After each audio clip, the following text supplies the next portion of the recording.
Halo, nama gue Caca. Tapi bukan Caca Marica hey ya. FYI, umur gue 25 minus 1 alias 24. Hehehe. Gue mau cerita tentang kisah percintaan gue dengan seorang abdi negara.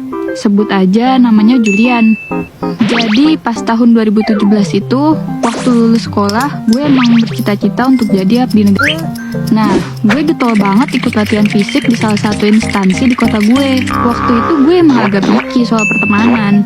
Kebetulan, di sini gue kenal sama cowok namanya Putra. Tapi gue nggak ada rasa apa-apa ke dia, karena dia bacot banget kayak orang lebay. Makanya gue ilfeel. Tapi ternyata Putra suka cerita tentang gue ke teman dekatnya, yaitu si Julian.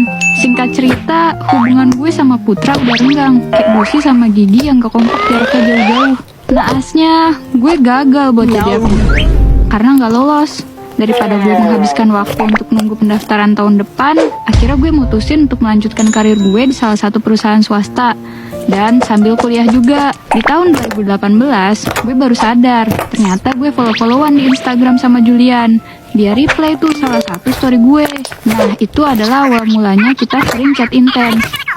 Dia ceritain semuanya apa yang Putra omongin ke dia tentang gue. Dan dia membuat pengakuan kalau dia sebenarnya suka sama gue dari awal lihat gue. Tapi karena Putra suka sama gue, jadi dia gak berani deketin gue.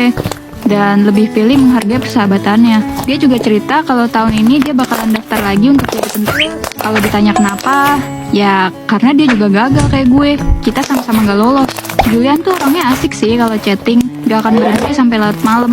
Gue sama dia akhirnya memutuskan untuk ketemu dengan syarat tertentu, yaitu harus sambil latihan fisik, karena dia harus selalu dalam pengawasan ayahnya. Pada apa nih? Intinya sih, dia nggak boleh keluar rumah kalau alasannya main. Ya udah, akhirnya kita ketemu di tempat renang. Kebetulan gue juga udah lama banget nggak latihan renang.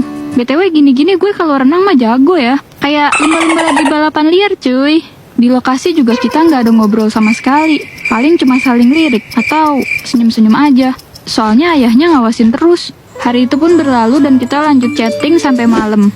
Ngebahas semua yang terjadi hari ini. Yap, dan seperti biasa semuanya masih seru-seru aja.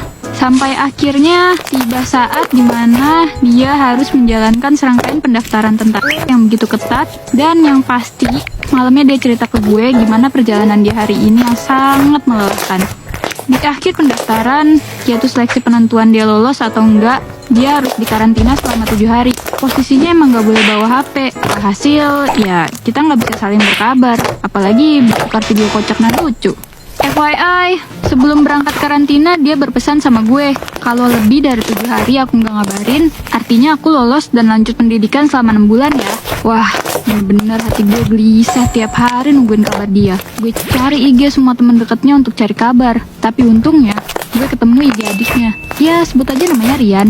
Gue langsung follow dan tanya tuh, gimana kabar dia dan apa bener dia lolos seleksi. 2 hari kemudian, Rian posting tentang Julian yang akan melanjutkan pendidikan.